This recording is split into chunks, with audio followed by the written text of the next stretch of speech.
एक बार एक बौद्ध भिक्षु अपने एक शिष्य के साथ एक जंगल से गुजर रहे थे। बूढ़े भिक्षु ने अपने कंधे पर एक झोली टांग रखी थी और एक वजनी चीज उसमें लटकी हुई मालूम पड़ रही थी। जंगल बहुत ही घना था और दूर दूर तक कोई नजर नहीं आ रहा था।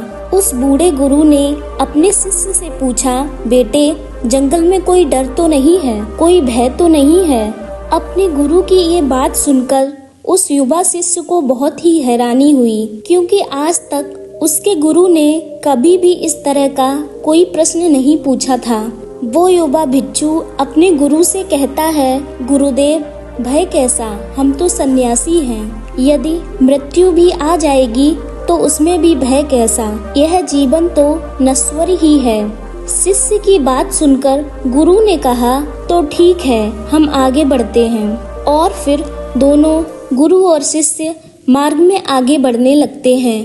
रात और गहरी होने लगती है, सन्नाटा और ज्यादा छाने लगता है। गुरु दोबारा अपने शिष्य से पूछते हैं, बेटे, कोई डर तो नहीं है, कोई भय तो नहीं है? शिष्य चौंकता है और अपने गुरु से कहता है, गुरुदेव, किस बात का भय, किस बात का डर? हम तो सन्यासी हैं, भला हमें कैसा डर? शिष्य की बात सुन गुरु ने कहा, ठीक है, हम आगे बढ़ते हैं। थोड़ा आगे चलने पर उन्हें एक कुआं मिलता है। शिष्य कुएं से पानी निकालता है और गुरु को दे देता है। गुरु अपने झोले को अपने शिष्य को दे देते हैं और पानी पीने लगते हैं। शिष्य को शक तो पहले से ही था कि झोले में कुछ तो होना चाहिए, क्योंकि उसके गुरु का यूं अकारण भय में रहना संभव नहीं है। और जैसे ही शिष्य झोले में हाथ डालता है तो देखता है कि उसमें एक सोने की ईंट रखी हुई है।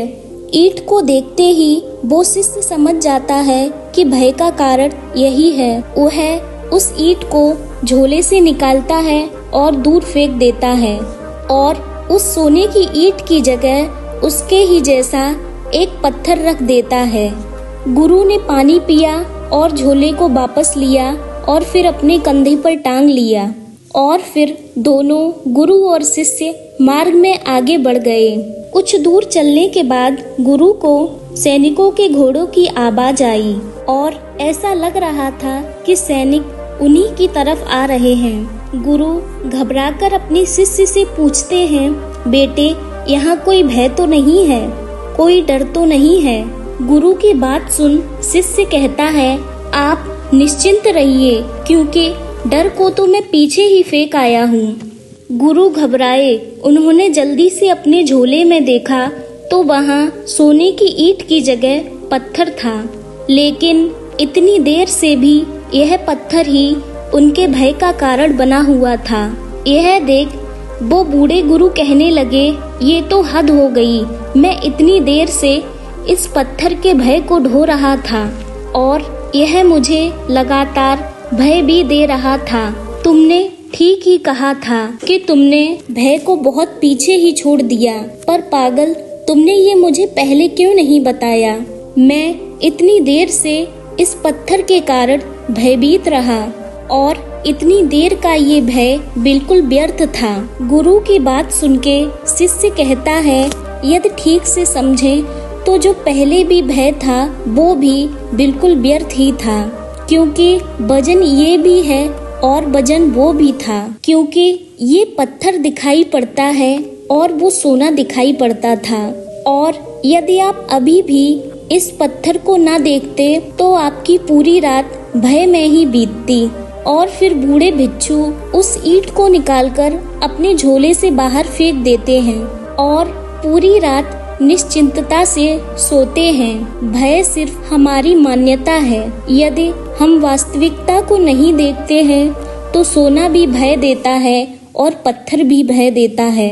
और यदि एक बार वास्तविकता को देख लिया तो फिर कैसा भय, कहाँ का भय?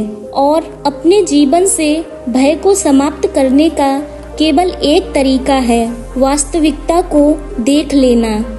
अगर आपको ये स्टोरी अच्छी लगी हो तो मेरे चैनल को सब्सक्राइब करें और वीडियो को लाइक करें। Thank you for watching.